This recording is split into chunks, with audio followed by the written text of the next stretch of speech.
Bienvenido de nuevo. Hoy nos acompaña otra vez John Helmer, uno de los periodistas occidentales con más años de servicio en Moscú desde 1989, si no me equivoco. Gracias por venir al programa para hablar sobre los archivos de Epstein y supongo su complejidad e impacto en la política internacional. Gracias por invitarme. Es bueno estar de vuelta. Bueno, pues podemos empezar con lo que ahora se presenta como la conexión rusa. Es decir, aparentemente Epstein intentó por varios canales conseguir una reunión con Putin. Pero según las pruebas, esos intentos fueron aparentemente infructuosos. Aún así, vemos que esto se está utilizando, en cierta medida, por parte del establishment mediático y político para vincular a Rusia con el escándalo e incluso sugerir que él era un agente ruso. Me preguntaba si, sí, quizá podríamos empezar con la conexión rusa en todo este asunto.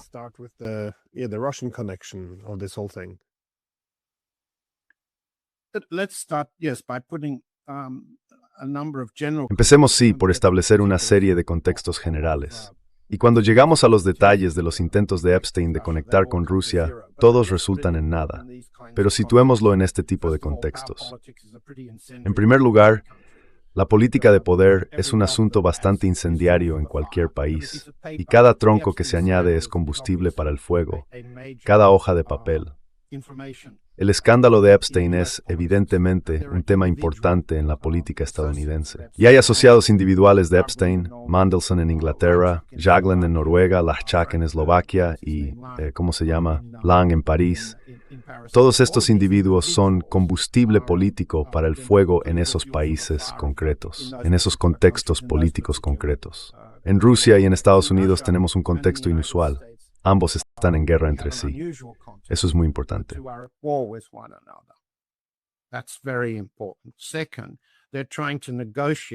En segundo lugar, están intentando negociar para salir de esa guerra.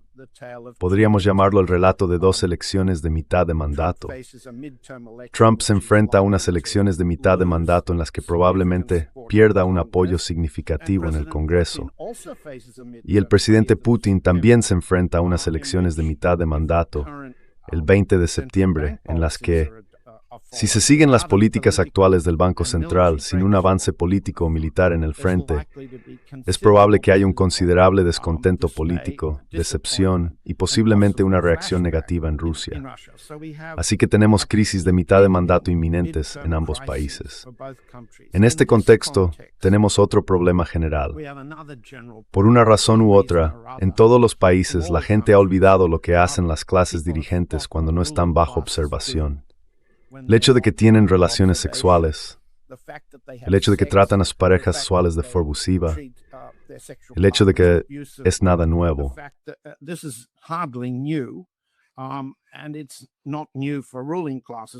Y no es algo nuevo para las clases dominantes. Solo hay que leer las memorias de Casanova para entender cómo se comportaba la gente en las cortes europeas de los siglos XVI y XVIII. ¿Alguien cree que cuando Enrique VIII iba de caza, después de regresar al pabellón, no había mujeres forzadas, reclutadas, convertidas en esclavas? Dios sabe qué más. ¿Eran adultos que consentían? ¿Eran niños? Sabemos lo que hacen las clases dominantes. El problema es que Epstein, como gestor financiero relativamente aficionado, manejando esquemas de evasión fiscal y de blanqueo de dinero, ha sido exagerado en su importancia, del mismo modo que él exageraba su propia importancia, mientras la gente se olvida de seguir el rastro del dinero, de los clientes y de cómo funcionaban realmente sus negocios. Así que estos son los contextos generales.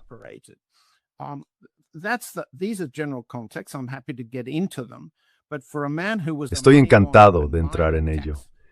Pero para un hombre que fue blanqueador de dinero y asesor menor en evasión fiscal de dos clientes que dominaron sus transacciones financieras, Leslie Wexner y Leon Black, dos clientes que controlaron su negocio durante más de una década, que intentara acercarse a Rusia y a los oligarcas rusos para venderles lo que él creía que eran ideas originales sobre evasión fiscal y blanqueo de dinero, resulta gracioso. Es gracioso porque los oligarcas rusos llevaban ya 10 años antes de la llegada de Epstein a la escena desarrollando sus propios sistemas de blanqueo de dinero y evasión fiscal, y ya contaban con sus propias redes en Estados Unidos, Europa y en todo el mundo para hacerlo. Lo que tenemos ahora, entonces, son los detalles de lo que intentó hacer, y eso se ha exagerado porque los correos electrónicos pueden malinterpretarse.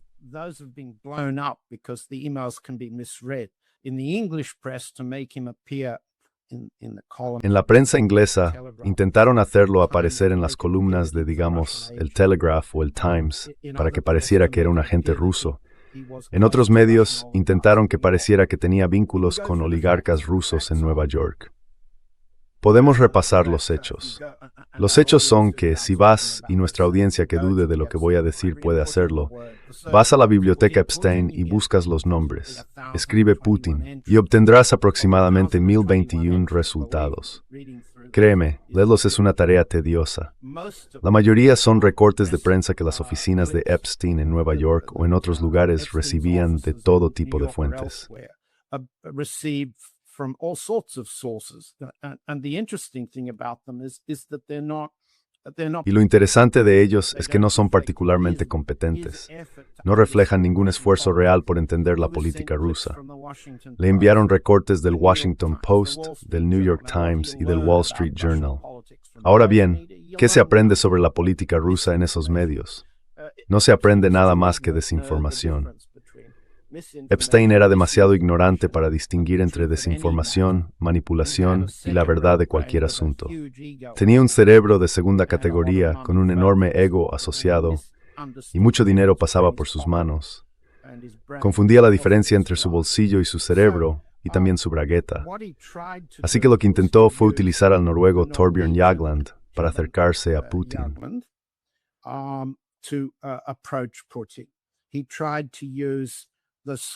Intentó utilizar al eslovaco Miroslav Lajčák, que había sido ministro de Asuntos Exteriores y se había reunido 4 veces con Sergei Lavrov para organizar un encuentro. También trató de recurrir a Ehud Barak, el ex primer ministro israelí y jefe de inteligencia militar, que se reunió con Putin 2 veces cuando era primer ministro en 2000 y 2001, para concertar una reunión con Putin. Todo lo que obtuvo a cambio fueron ofertas de invitaciones al Foro Económico de Vladivostok, que conoces muy bien, o al Foro Económico de San Petersburgo, que conoces igual de bien, o a 1 o 2 de esos foros empresariales en lugares como Sochi, donde como reclamo se le ofrecía un apretón de manos multitudinario, un apretón de manos con el presidente de Rusia entre una multitud de empresarios, todos vendiendo algo, sobre todo a sí mismos. All selling something specially themselves. Epstein declined and insisted. Epstein se negó e insistió. Puede verse en el registro de correos electrónicos en mantener una reunión individual. ¿Qué creía que le estaba ofreciendo a Putin? ¿Qué les decía a esos intermediarios? Creía tener un plan digital o de criptomonedas que convertiría a Rusia en líder mundial en transferencias de criptomonedas. Y pensaba que podía vendérselo a Putin del mismo modo que se lo había estado vendiendo a sus clientes de ajuste y optimización fiscal en Estados Unidos. Bueno, quizá la familia Chomsky cayó en la trampa. Quizá Stephen Bannon cayó en la trampa. Quizá Wexner y Black también. Pero ellos eran estadounidenses. Y no eran ni tan experimentados evasores fiscales como los oligarcas rusos, ni tan expertos en tratar con los engaños, vendedores y buscavidas estadounidenses como ya lo era Putin.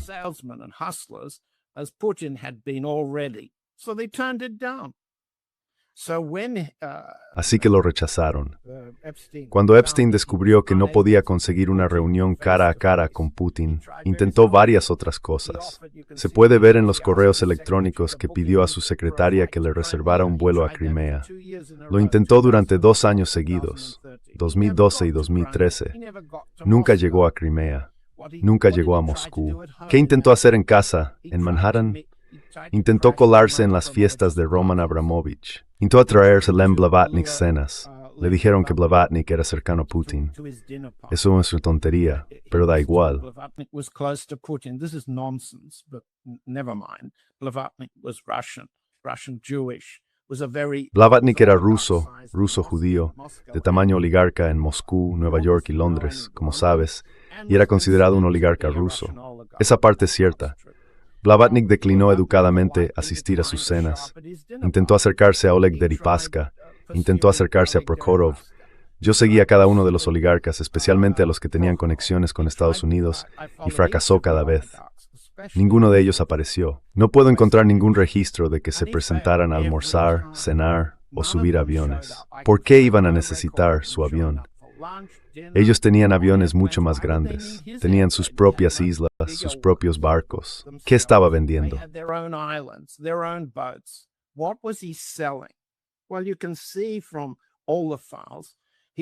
Bueno, se puede ver por todos los archivos que él vendía asesoramiento artístico. Ese es otro esquema para mover activos dentro y fuera de los paraísos fiscales. He hecho mucha investigación sobre cómo los oligarcas evaden impuestos y mueven dinero. No había nada en lo que Epstein estuviera involucrado que fuera original, nada que ellos no supieran ya. Y la mayoría de ellos son relativamente educados. Cuando a Epstein se le acercó un promotor inmobiliario en Manhattan para llevar a un par de rusos a ver y posiblemente comprar su casa adosada en Manhattan, estoy intentando recordar quiénes eran. Uno de ellos, creo, era Alexei Kuzmichev, uno de los oligarcas del grupo Alfa, y el otro era Abramovich.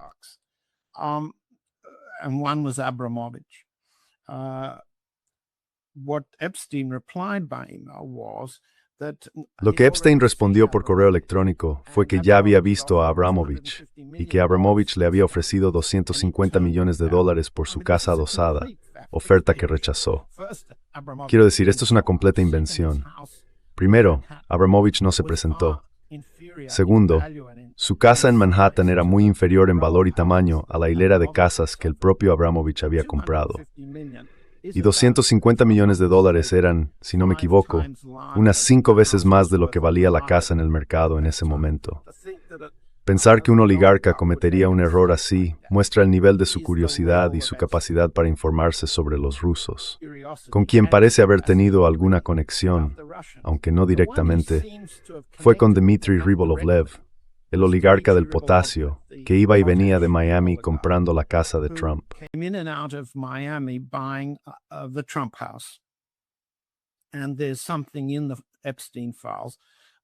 Y hay algo en los archivos de Epstein sobre un intento de Trump y Epstein de salvar a Trump de la bancarrota, consiguiendo que alguien comprara una casa o algún tipo de combinación inmobiliaria a un precio muy por encima del mercado. Eso constituía un soborno, una transferencia financiera.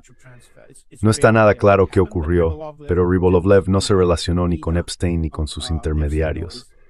Así que resumiendo, Epstein lo intentó durante una década y fracasó. Fracasó por políticamente alto nivel, fracasó con los oligarcas rusos y fracasó por varias razones. Una fue su ignorancia, su excepcionalismo estadounidense, al pensar que tenía algo que ofrecer que los rusos no hubieran pensado ya o en lo que no tuvieran experiencia.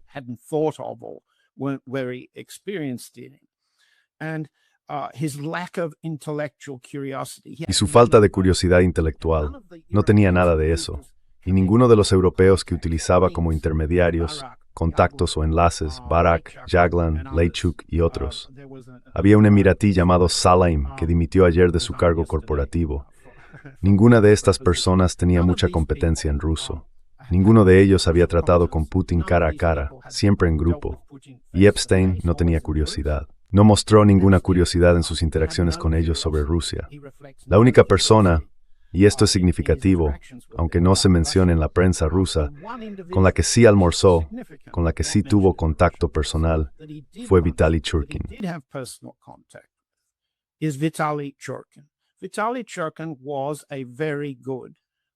Vitaly Churkin fue un muy buen embajador ruso ante las Naciones Unidas, un orador hábil, ingenioso y competente, que murió prematuramente en febrero de 2017.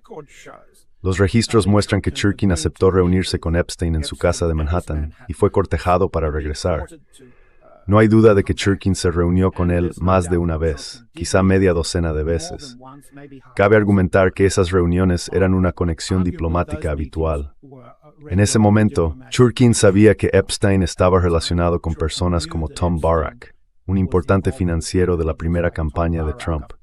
Barrack es ahora el embajador de Estados Unidos, el embajador de Trump en Turquía, y un actor destacado en la política siria. Barrack era un financiero.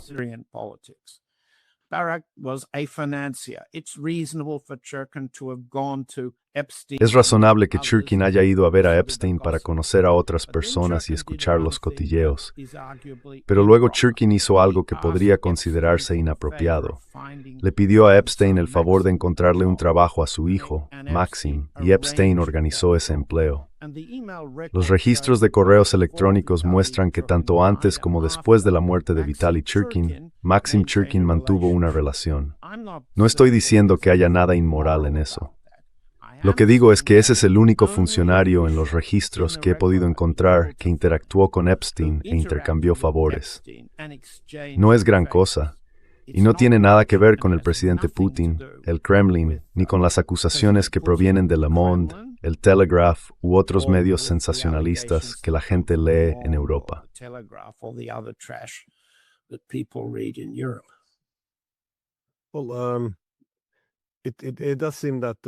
Bueno, parece que Jagland, el ex primer ministro de Noruega, que más tarde fue secretario general del Consejo de Europa, exageró sus vínculos o su influencia con Putin para venderse a Epstein y obtener favores.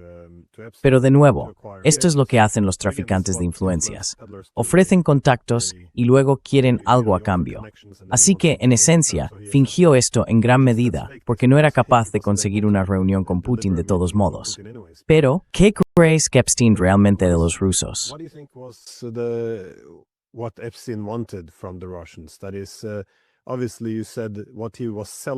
Es decir, obviamente, dijiste que lo que él estaba vendiendo a los rusos no les interesaba.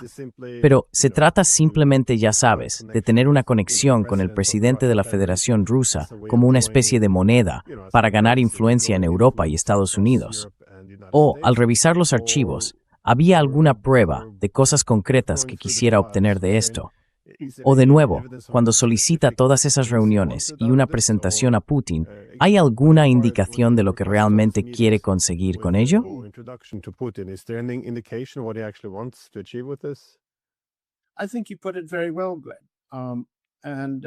Creo que lo has expresado muy bien, Glenn. Y el caso de Jagland, si llega a los tribunales en Noruega, mostrará varios de los puntos que has mencionado. Sí, Jagland exageró su propio poder personal. Nunca se reunió con Putin, salvo como parte de una delegación, ya fuera con otros funcionarios noruegos o con el Consejo de Europa, y nunca se reunió con él a solas. Siempre fracasó en esas reuniones porque la parte rusa estaba cada vez más preocupada por las sanciones europeas, y Jagland nunca fue capaz de lograr ninguna modificación ni suavización de la postura europea, cada vez más agresiva contra Rusia. Sí, creo que has dado en el clavo. Epstein, leyendo periódicos como el Wall Street Journal, el Washington Post, el New York Times y otros, comprendió que Putin era una figura mundial de primer orden.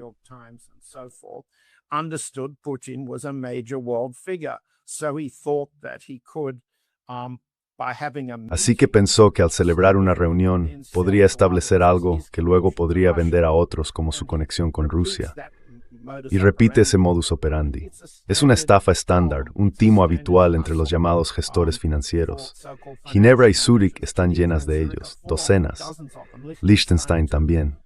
Sin duda, Oslo tiene más de un puñado de gestores financieros que les dicen a sus clientes que, por una tarifa especial más un porcentaje, pueden conseguirles información privilegiada gracias a sus contactos, ya sea sobre acciones a punto de subir, contratos gubernamentales a punto de firmarse, barcos a punto de ser fletados o cualquier otro negocio. El gestor financiero, así llamado, vende información privilegiada a través de supuestas conexiones. Through so-called connections. Yes, that's what he was doing. However, I need to Sí, Eso es lo que estaba haciendo. Sin embargo, debo recalcar que las investigaciones de la prensa sobre sus delitos sexuales superan con creces la capacidad de Forbes, el Wall Street Journal y otros para examinar su situación financiera, y no era buena. Puede verse en el análisis de Forbes que logró reunir una supuesta fortuna de aproximadamente $530 millones, basada en aproximadamente la mitad en efectivo y la otra mitad en bienes inmuebles. Vale la pena preguntar cuánto empresa Tong sus clientes. Verás, es común especialmente en Suiza, Liechtenstein y Londres, que estoy designado a moverse roben el capital de cliente. To steal the principal from their clients. To steal the principal because they think they can get Roban el capital porque creen que pueden salirse con la suya. Para ellos es como robar a un ladrón. ¿Por qué Wexner paga a un gestor financiero $200 millones, luego rompe relaciones y recupera 100 millones? La respuesta honesta solo se encontrará cuando Wexner comparezca ante el Congreso, bajo juramento y sea interrogado a fondo, o mejor aún, en un tribunal. Estados Unidos tiene la ley RICO, la ley de organizaciones corruptas e influenciadas por el crimen organizado, que los atraparía a todos, Wexner, Black, Noam Chomsky, Stephen Bannon, a todos. Participan en una conspiración, como se denomina en derecho, con un delito subyacente. As it's termed in law, with a predicate crime. Tax evasion is one of those crimes. La evasión fiscal es uno de esos delitos. El uso de información privilegiada es otro. Entre ambos hay un callejón sin salida de Trump. La administración Trump ha abierto los archivos del Departamento de Justicia de los que estamos hablando ahora, pero se ha negado a abrir los archivos del Departamento del Tesoro. Esos muestran transacciones, más de 4.200, según el senador Wyden, demócrata de Oregon. Muestran más de $1.000 millones moviéndose a través de una sola cuenta, nuevamente según el comité de Wyden.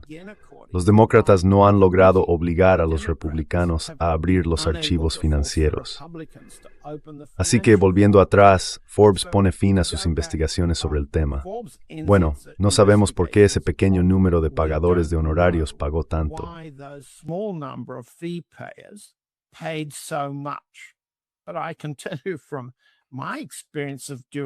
Pero puedo decirte, por mi experiencia realizando la debida diligencia, asesoría en arte, esquemas de seguros, esquemas de puertos francos, evasión fiscal a través de Chipre, múltiples esquemas de transferencia que se están utilizando, que lo que ocurre aquí es una conspiración para evitar pagar impuestos en el país de origen. Requiere confianza en un pequeño equipo, normalmente 2 o 3 abogados, 2 o 3 contables, y muchas otras personas moviendo dinero a través de decenas de entidades corporativas y cientos de nombres y cuentas para ocultarlo. Y si un asesor comprende la naturaleza delictiva del esquema, se apropia del capital. Hay un caso famoso, muy famoso, de un esquema así que involucra a Dmitry Rybolovlev y a su asesor de arte, Yves Bouvier, en Suiza. Todo comenzó con la sospecha de Rybolovlev de que Bouvier le estaba cobrando de más por grandes pinturas.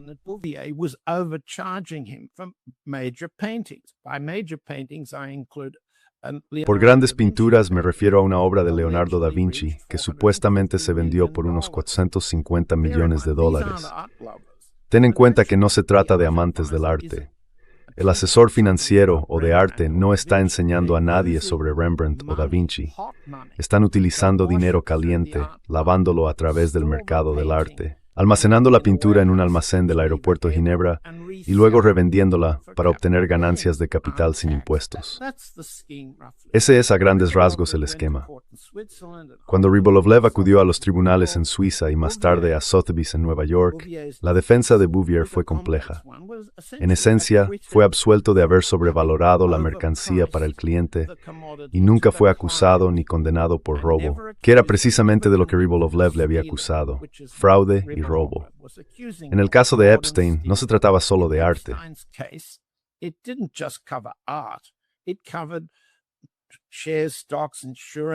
Abarcaba acciones, participaciones, seguros, primas, bienes inmuebles, quiebras falsas, lo que quieras. Pero aún no hemos llegado ni de lejos al fondo de todo eso.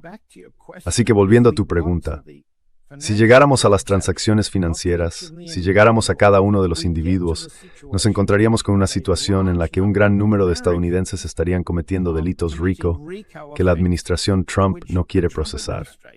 Ahora, ahí es donde estamos. Con un hombre que vende contactos, básicamente a un puñado de clientes que tienen dinero caliente y quieren que él se deshaga de él a cambio de un rendimiento del 5% o del 10%. Y luego se dan cuenta de que está robando sumas mucho mayores. Así es como se explican las grandes cantidades. Cuando llegas a las interpretaciones rusas de lo que está ocurriendo, entras en otro tipo de política. Y quizá lleguemos también a eso.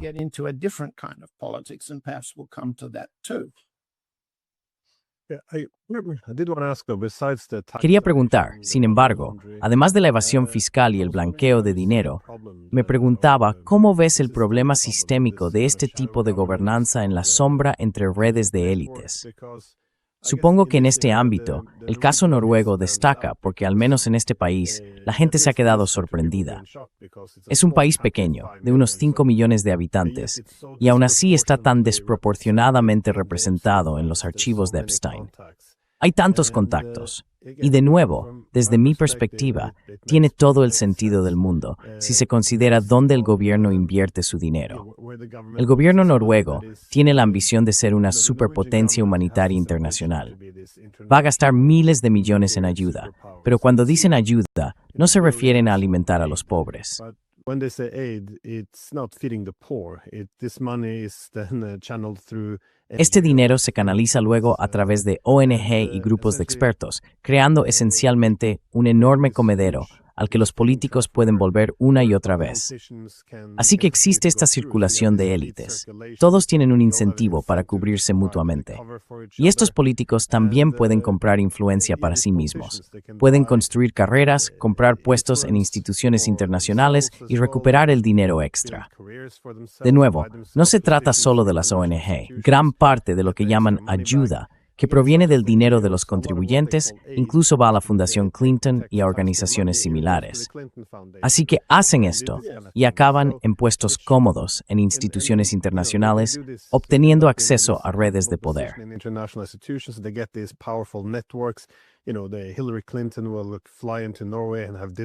Sabes, Hillary Clinton vuela a Noruega y cena con ellos, y eso lo paga el contribuyente. Y esto no siempre responde al interés nacional. También se trata de impulsar sus propias carreras. Básicamente, permite a los políticos crear su propia política. Como nuestro anterior ministro de Asuntos Exteriores, Brende. Él también aparecía en los archivos de Epstein. Ahora dirige el Foro Económico Mundial y, en esencia, le dice a Epstein que sí, que esto puede sustituir a las Naciones Unidas. Así que son cosas que nunca dirían en público. Pero aquí está el problema. Cuando inyectas cientos de millones y miles de millones en estas organizaciones no gubernamentales, operan fuera del control del gobierno o del escrutinio público.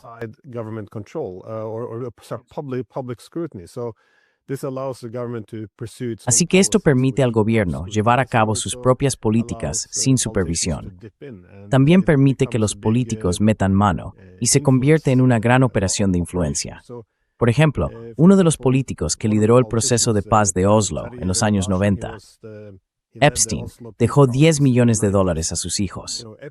No estoy del todo seguro de por qué fue eso, pero probablemente no solo por generosidad. Están intercambiando favores, están utilizando dinero público para comprarse posiciones influyentes y luego pueden usar eso para ser reelegidos, conseguir buenos cargos, recibir comisiones. Pero el problema es mucho más amplio, desde mi punto de vista, porque una vez que haces gobernanza internacional a través de ONG, ya no eres responsable ante nadie.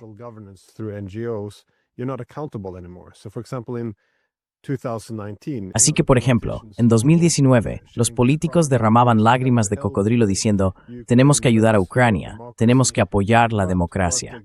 Pero lo que hizo el gobierno fue financiar esta ONG, el Ukraine Crisis Media Center. Después de que el 73% de los ucranianos votara por el mandato o la plataforma de paz de Zelensky para lograr la paz con Donbass y Rusia e implementar Minsk, esta ONG financiada por nuestro gobierno, así como por gobiernos occidentales y la National Endowment for Democracy, trazó esencialmente líneas rojas, diciendo que no se podía ceder en ninguno de los puntos con los que realmente se había hecho campaña, y que ni siquiera se podía negociar con Rusia sin que la OTAN estuviera presente.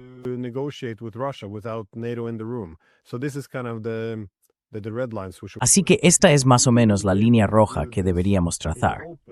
Pero no podrías hacer esto abiertamente. Igual que el anterior ministro de Asuntos Exteriores no puede decir directamente que deberíamos sustituir la ONU por el Foro Económico Mundial. Pero ya sabes, a través de esas redes ocultas puedes hacer lo que quieras. Así que supongo que ahora mi preocupación es la limpieza, las consecuencias. Solo buscarán casos individuales, unas pocas manzanas podridas, mientras advierten, no intentéis derribar todo el sistema. Esto es MAGA. Esto no es lo que queremos. Y al final, las élites decidirán perdonarse a sí mismas y seguir adelante.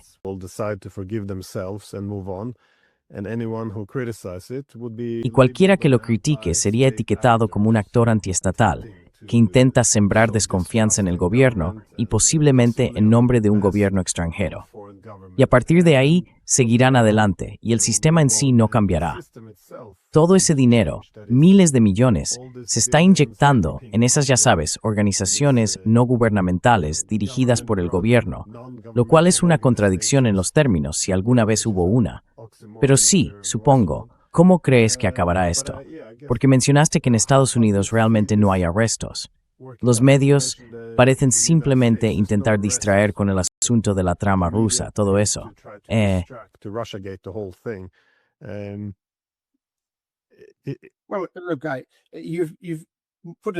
Bueno, mira, lo has expresado muy bien, Glenn. Básicamente has expuesto parte de la estructura del dominio imperial. Y de repente vemos a través de los documentos de Epstein la manera en que funciona el imperialismo, tanto financiera como económicamente. Ahora, Noruega es un actor importante, no necesito decírtelo, lo has explicado muy bien, en el ámbito marítimo, y sin embargo no he comprobado si alguno de los proyectos navieros o de los oligarcas del transporte marítimo de Noruega estaba implicado. Creo que no. Noruega es una gran potencia del petróleo y el gas, y como has dicho, ejerce su influencia y a través de su red de ONG, genera una amplia gama de organizaciones de propaganda y grupos de expertos que pretenden ser independientes, pero que en realidad están dirigiendo la guerra contra Rusia.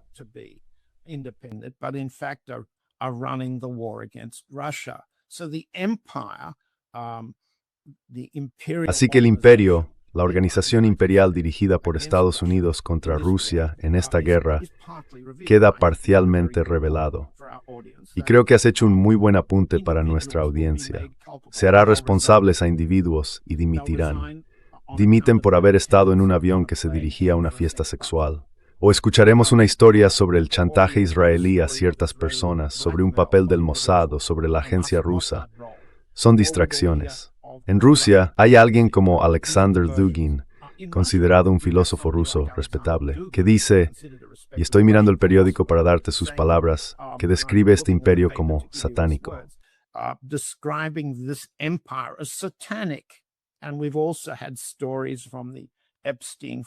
Y también hemos tenido historias procedentes de los archivos de Epstein, las fotos de su casa y las acusaciones de prácticas satánicas, sangrías, torturas y todo eso.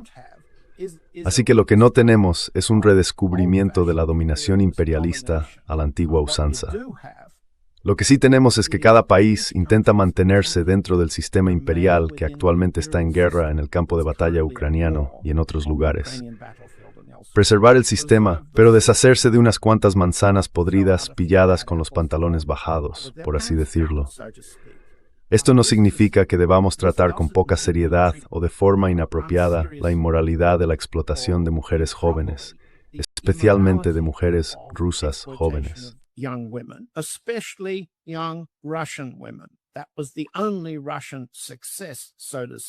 Ese fue el único éxito ruso, por así decirlo, que Epstein tuvo alguna vez. Reclutó a mujeres rusas para que actuaran como prostitutas en algunas de esas fiestas. Eso fue todo. Pero la historia sexual, la historia de Israel, la historia del satanismo, la versión de Dugin, son distracciones de los mecanismos financieros subyacentes del dominio imperial estadounidense en Europa, en el que Noruega desempeña un papel subsidiario y afiliado.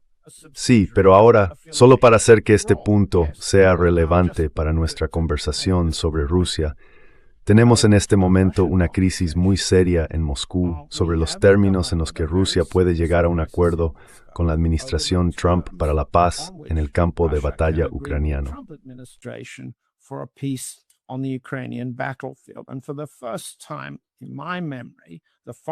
Y por primera vez que yo recuerde, el ministro de Asuntos Exteriores está siendo criticado activamente en la línea de Kirill Dmitriev en lo que respecta a las negociaciones.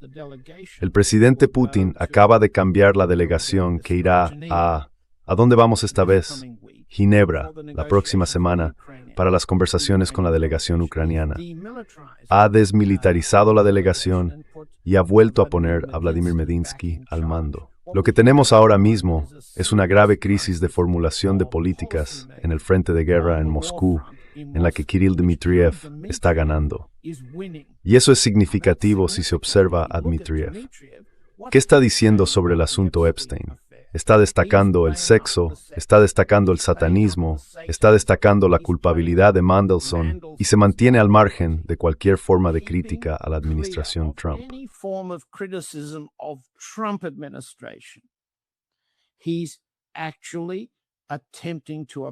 En realidad, está intentando apaciguar y congraciarse con la administración Trump, que incluye a personas con las que ha estado negociando. Y si queremos ver en qué términos está negociando Dmitriev, basta con mirar los términos que Rytkov, Lutnick, Kushner y Josh Grunbaum han estado discutiendo con Dmitriev en Miami y otros lugares. Ese memorando, o el resumen de algunos de los puntos, apareció en Bloomberg hace unas 24 horas. Así que estoy completamente de acuerdo contigo, Glenn. Lo que tenemos aquí es imperialismo financiero estadounidense y angloamericano a la vieja usanza. Y hay muchas personas a las que entrevistas que son expertas en cómo funcionan estos sistemas, trabajando sobre negociadores rusos como Kirill Dmitriev, para asegurarse de que lleven a la mesa una forma de negociación que el presidente Putin ya no quiere que el grupo del almirante Yakoshchikov represente.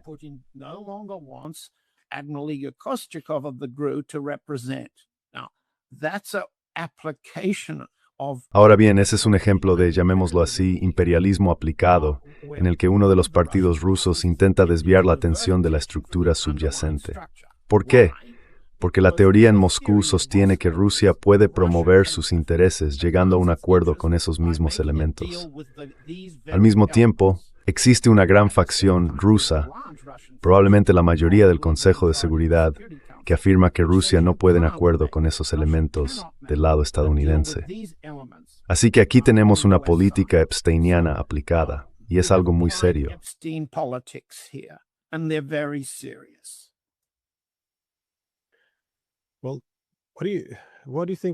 Bueno, ¿cuál crees que sería la consecuencia, sin embargo, de este intento de básicamente Rusia-gatear los archivos de Epstein? Porque toda la lección de las versiones anteriores de esto sería que es bastante impredecible.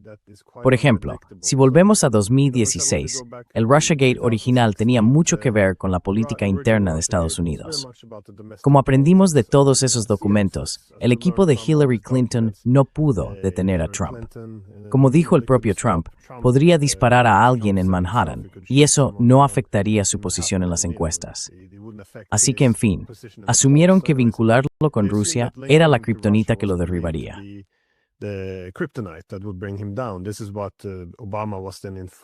Esto es lo que la CIA también informó a Obama. Por eso Clinton estaba fabricando esos vínculos.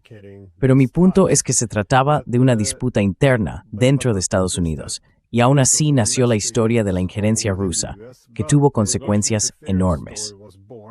Estoy convencido de que si no hubiéramos tenido el Russiagate, quizá tampoco habríamos tenido una guerra en Ucrania. Incluso en 2020, durante las nuevas elecciones, se vio algo similar con el escándalo del portátil de Biden. Eso probablemente le habría costado la elección a Biden. ¿Y qué hicieron los estadounidenses? Pues lo rusificaron. Metieron a Rusia en toda esta disputa interna, con la que no tenía nada que ver. So you had these 51 intelligence agents. Así que tenías a esos 51 agentes de inteligencia mintiendo, diciendo que, ya sabes, las huellas de Rusia estaban por todas partes. No había ningún rastro en absoluto. Y más tarde intentaron retractarse, pero los medios lo repitieron y las redes sociales ofrecieron censura. Quiero decir, Twitter incluso suspendió la cuenta completa del New York Post en ese momento. Por supuesto, ni siquiera podías compartir el enlace. Facebook hizo lo mismo. Ajustaron el algoritmo para que la gente no pudiera verlo. Más tarde, Zuckerberg dijo que el FBI se lo había indicado. Así que, una vez más, tienes esta historia fabricada sobre Rusia para encubrir la corrupción y los escándalos internos en Estados Unidos. Y de nuevo, ese es el propósito de un hombre del saco. Again, this is the purpose of a boogeyman. And it further then destroyed Y además destruyó aún más la estabilidad internacional, ya que convenció al público de que los rusos estaban involucrados en una especie de guerra híbrida contra ellos. En fin, da la sensación de que podríamos volver a recorrer ese camino. Así que tenemos este escándalo. Trump intentó descartarlo como un engaño. Ahora, por supuesto, está muy claro que no es ningún engaño. Y parece que el impulso vuelve a ser rushegetarlo, fingir que se trata de un agente ruso. Así que, en lugar de hacer limpieza interna, la solución pasa a ser enfrentarse a Rusia. No hay que cuestionar a nuestras élites. ¿Crees que podríamos volver a seguir ese camino o piensas que los medios ya han agotado su credibilidad? Do you think the media has kind of exhausted its credibility by now? Well, I think you put it very well, Glenn, and I can only agree. Bueno, creo que lo has expresado muy bien, Glenn, y solo puedo estar de acuerdo con tu descripción de cómo la guerra propagandística refuerza la guerra imperial. Lo que añadiría, hablando desde el lado ruso, es algo diferente. La propaganda es siempre un subproducto, la manifestación superficial de los enfrentamientos subyacentes de fuerzas económicas y militares. Y en esta guerra en particular, habría que decir que la fuerza militar rusa está ganando en este campo de batalla. Si se le permite continuar por parte del Kremlin, sin llegar a términos de negociación con los estadounidenses que se benefician de esta guerra propagandística, el resultado será el fin de la expansión de la OTAN hacia el este, al menos en ese frente.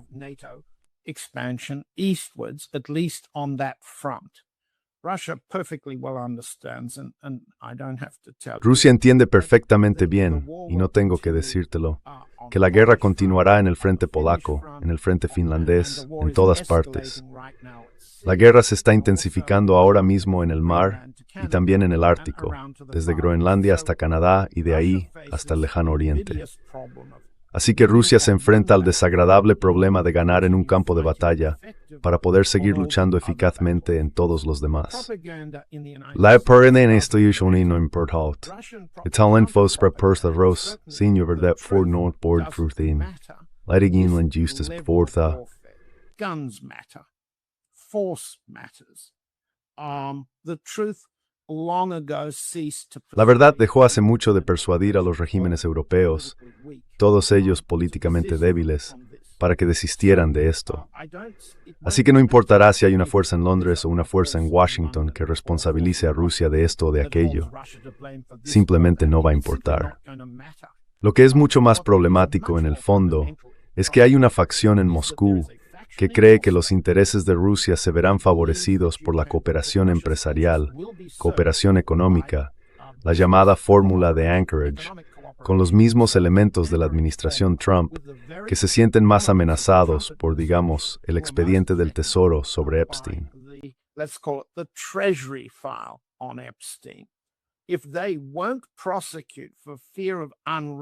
Si no van a procesar por miedo a desentrañar los esquemas ilegales que implican a muchos de sus propios donantes de campaña, si no van a procesar, no van a exponer, entonces sí es muy probable que busquen chivos expiatorios. Y no pueden usar al gobierno israelí como chivo expiatorio. No pueden culpar al Mossad. Pueden idear diversas teorías satánicas. Pueden señalar a individuos como pervertidos sexuales. Pueden atacar a los demócratas. Y Bill Clinton no solo tomó el avión de Epstein. He tenido fuentes que me hablaron de sus aventuras en aviones sexuales en ciudades turísticas mexicanas. No hay nada nuevo en eso. Pero podemos esperar ese tipo de propaganda. El problema ruso es, ¿Se pueden hacer acuerdos de cooperación económica a largo plazo? ¿Qué tipo de gente? With these kinds of people. It's not their moral character that's at issue. No es su carácter moral lo que está en cuestión.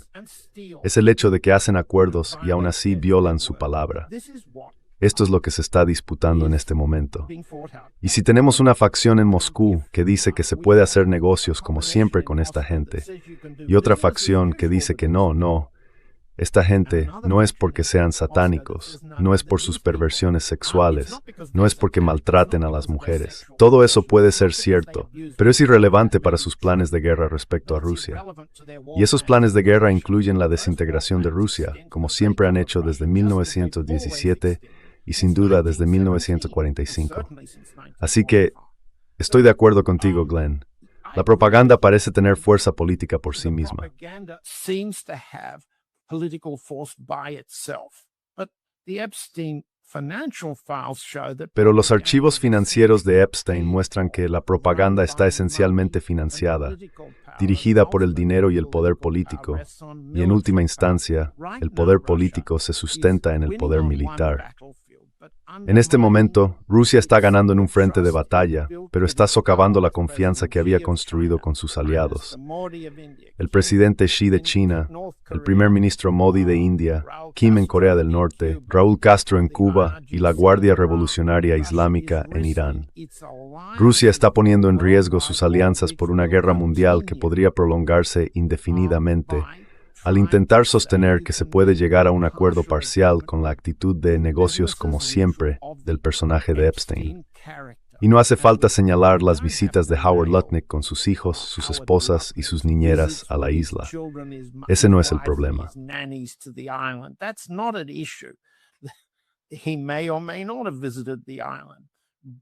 Puede que haya visitado o no la isla, pero la estructura financiera de las personas que pusieron a Trump en el poder y que se benefician de la guerra contra Rusia, del domo dorado en el espacio, de los muros arancelarios, toda esa estructura de agresividad imperial contra Rusia, India, China, Corea, Irán, Cuba, Venezuela, está siendo expuesta.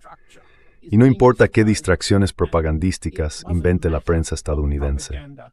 Lo que sí importa son las decisiones que el presidente Putin se muestra reacio a tomar en este momento. Los términos para librar la guerra corta hasta las elecciones legislativas de Rusia y la guerra más larga por el futuro, por la sucesión presidencial en Rusia. Desde un punto de vista ruso, no avanzamos nada con la teoría de Dugin sobre el mundo como satánico, a menos que se vuelva ortodoxo cristiano según su gusto.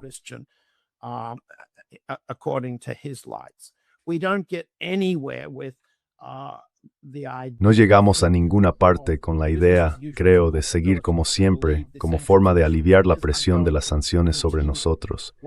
Esas van a continuar. En lo que tenemos que centrarnos es en que no formamos parte de ese sistema.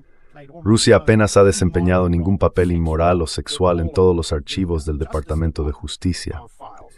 Rusia puede básicamente preguntar, ¿se puede hacer algún tipo de negociación con los estadounidenses así, con una estructura financiera como esa? ¿Por qué nosotros, o los chinos, los indios, los coreanos, deberíamos confiar en ellos para hacer un trato así? Ese es un problema muy serio ahora. No minimiza las inmoralidades ni las culpabilidades. No sugiere en absoluto que se tolere el abuso de mujeres. No, lo que decimos es que este sistema de perversión es solo una pequeña parte de la esclavitud imperial más amplia que la comunidad estadounidense quiere imponer a Rusia.